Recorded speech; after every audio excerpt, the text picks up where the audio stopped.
Thanks so much for joining us on today's episode of Techbridge. And this is Lagos Television. This is DSTV 256, GoTV 90. This is Techbridge. And all we do on this Techbridge is talk about technology. We inform you, we educate you, we empower you, so that at the end of this show, you have technology working for you and not against you. I am Sheyifumi Olatide, and I welcome you to Techbridge today. Tick-tack, it's time for Techbridge again. Once again, my name is Tony Agbakor. You're welcome to Techbridge today. All right, so today we're talking about artificial intelligence. We're talking about how it has been for Nigeria, and probably we'll pick it a little far, talking about global aspect of it. The good thing is that people see it as machine language, machine intelligence, and people are rolling with this artificial intelligence because it's actually a new field in this country.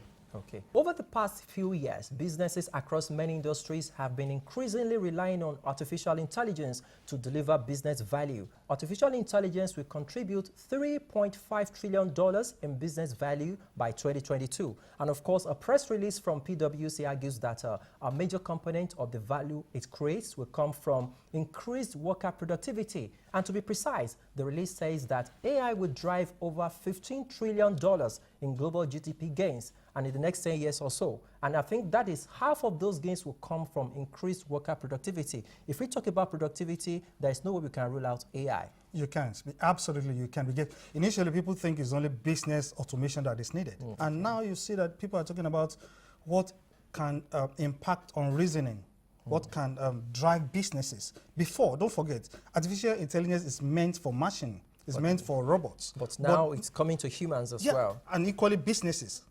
And the good thing is, if you're looking at it, you look at economic benefit of this. And that's why you see a lot of people running into artificial intelligence. Okay, so I think we should just pause here. We've spoken with some experts in this field. We spoke with Morgan and, of course, Austin rather. Those are experts. Yes, they were talking about artificial intelligence, and I think you'll be so much interested in those video clips. So let's pick those ones, and we'll join you at the other side. Please stay with us. It's still Techbridge on Lagos Television.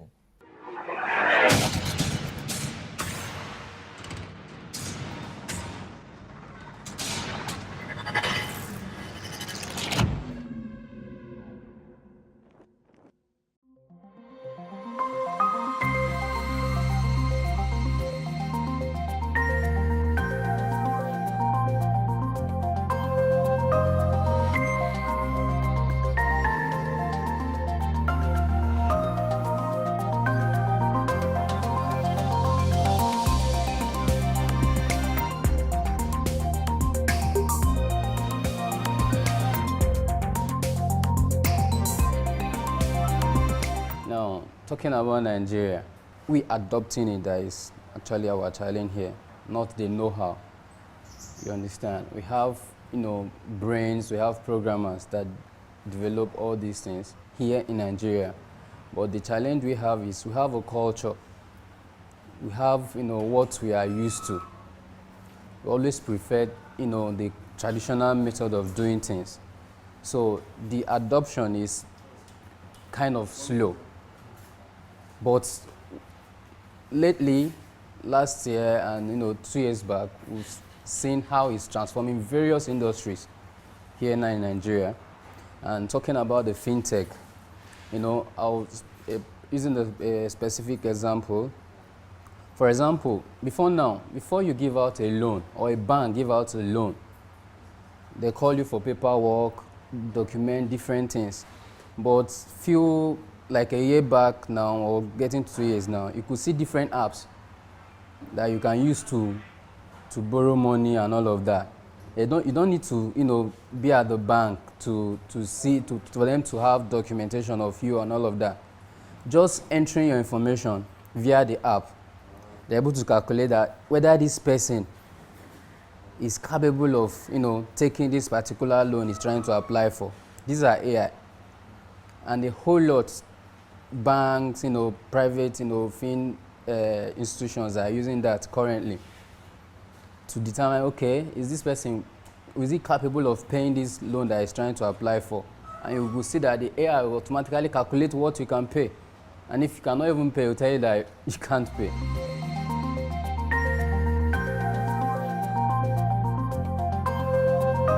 Yeah, it is. If not, imagine Nigeria. Will you trust to give anybody money if you don't know the person's, the grandfather and the grandmother. But now, from huge amount of money, an app could give you up to 100,000 from a start. So you could see the level of trust. If the AI is not trustworthy, no person will want to give you such an amount. Being that, okay, this is Nigeria, and people are, believe that we are all, not so to be trusted, yes.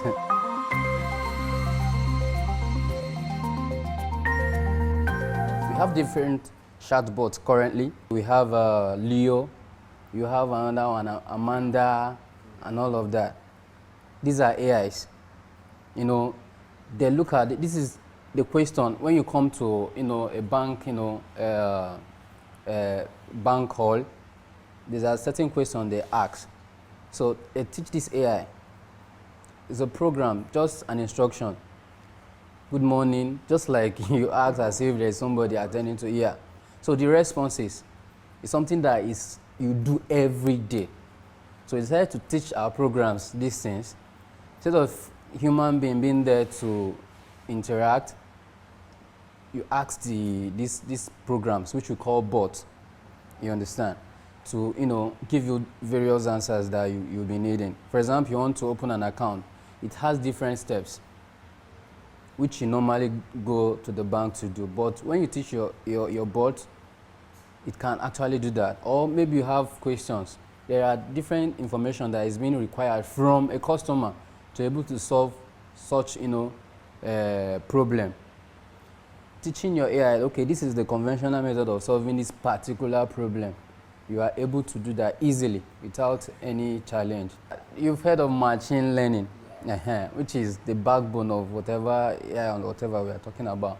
The learning is the teaching or saying, okay, you see, it's not really literally say, okay, you bring somebody down. Or for example, I talked of Leo. The way they present Leo, you feel it's a human being, but no, it's just written programs. So me using, teaching your program or whatever AI is just giving that program or that particular application instructions on what to do. If this particular customer asks this question, what should be my response? They are called conditional statements. So when this condition is true, perform this action. When this is not true, perform this action.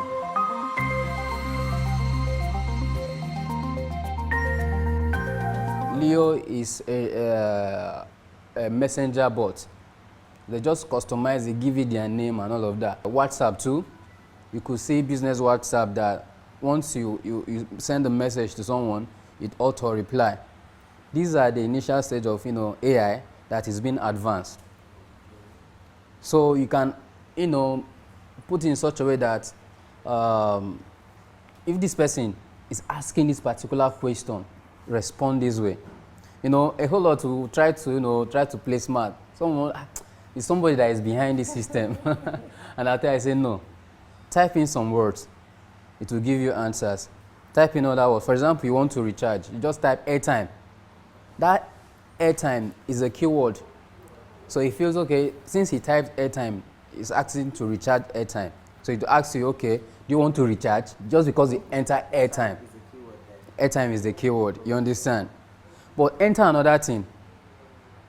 Random words that is not within, yes, and you tell you, I don't understand.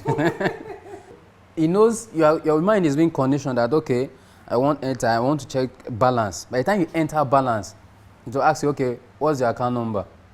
Because you enter balance. So this is how you teach your AI. There are keywords that you just enter. It's saving cost and giving you what they call customer, efficiency in terms of relating with your customers.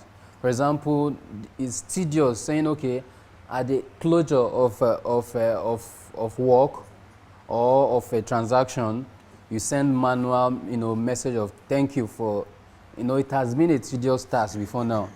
But teaching your AI that, okay, after completing a transaction, send, a greeting note or whatever. It sends that, you get. For example, there's this, making your customer feel that, okay, this person really have me in mind. You always remind during their anniversaries, their birthdays, and all of that. These are the works of AIs now. So making it easy. There's no need for maybe employing somebody that checks all the calendar to know who has the birthday of today, then send the person text or whatever. So it's reducing costs and as well as the stress. Yeah. So I think it's something that we should all embrace, and it's cheap to integrate. Yes.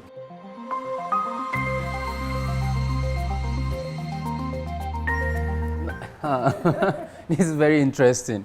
There's this belief that there's going to be a time that there will be no longer jobs. No, that's not true, and it cannot be true. Now, these programs, these softwares, or these bots, AIs, does not work on their own. You understand? They don't work on their own. It's just that there are some, work, or can I say studies that might not be as needed. You understand? So there's this new, involvement, like saying you're going to study computer science as a course. It's no longer a thing.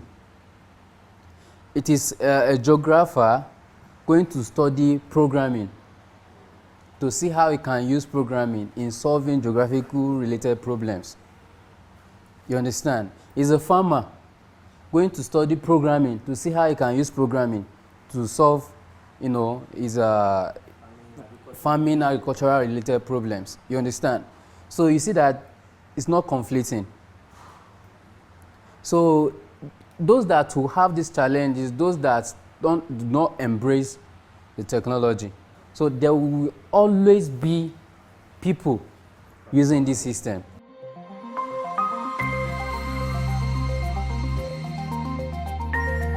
To see private institutions, private companies, utilizing these technologies. But when you come to the government, they are still afraid. You understand? But to some extent, I'll start an example now. I don't know why. For example, the election that just ended, the presidential, election and all of that. I could still see INEC saying, for you to give the result of your, of the voting or whatever, you have to transport the record and everything manually to Abuja to give such. It's not done. We have AI that we can develop here. Programs, of course, that as this election is going on in real time, you could be seeing the result at the data center or whatever they said. We waited for 3 days. I could see that governments are not embracing technology, they are not embracing all this. Okay, for example, now you could see how they implemented single treasury, whatever. With a single BVN, they can track all. This is technology. Now, the level of fraud or whatever is limited just because of that. But at the larger scale, they are still afraid using this technology.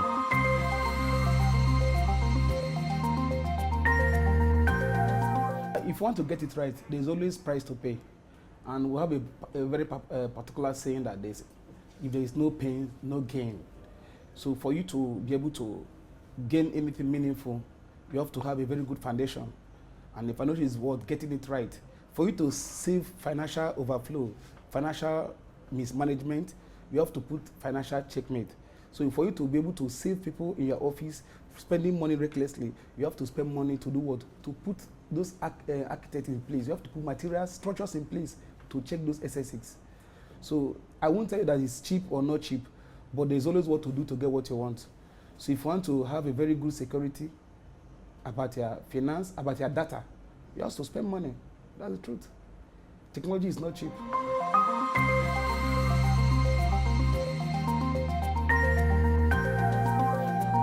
Nigeria is coming up, and I know that with time we get there.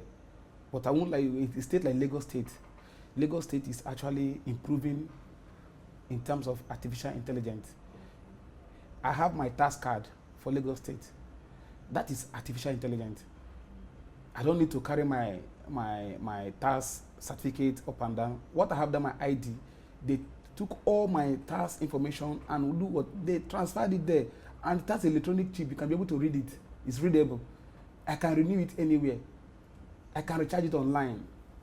You know, Lagos State, they've been able to implement so many instruments that will help the government. So we are trying, we're coming there. And I know that before year 2030, every state will follow suit. Lagos is always leading.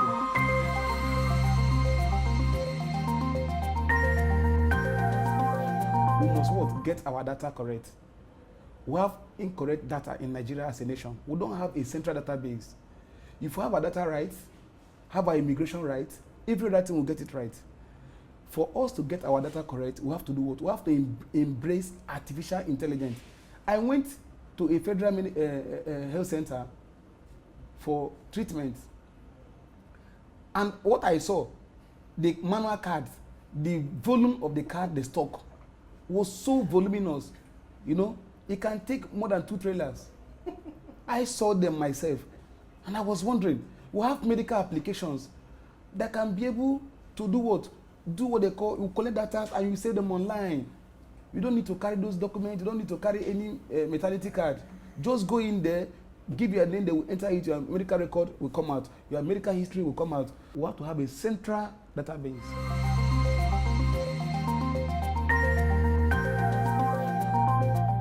There is no need to be afraid because we are talking about what? Artificial intelligence. And you cannot talk about artificial intelligence efficiency without talking about what? Cyber security. Cyber security is a very big component of what? Artificial intelligence. We don't need to be afraid because we are developing every day. We have the research institute here, we research every day. And I can tell you that even if the hackers are using back end to gain access, we also can use the front end to stop them from coming.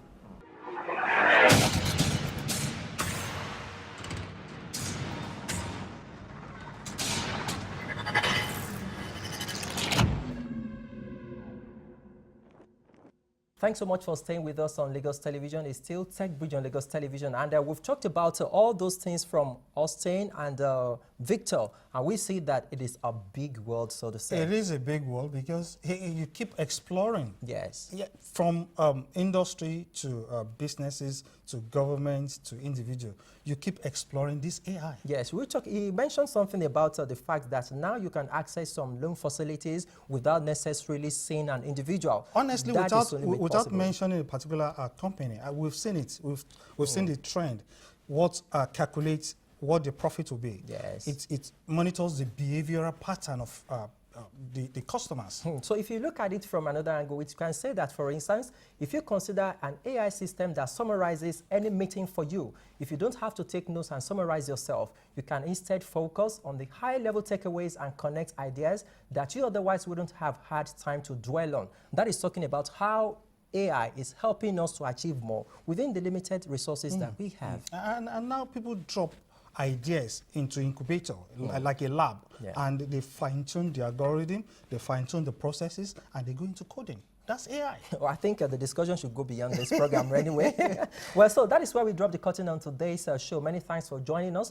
Remember that true human creativity and innovation are only possible when there is a solid basis to build on. That is, the more robust the substrate on which you build, the more ingenious the innovation will be. In other words, we can say that the more educated and trained a person is, the more they can create. Absolutely. I'm Shoyi today. Remember that all our social media platforms are available for you to use.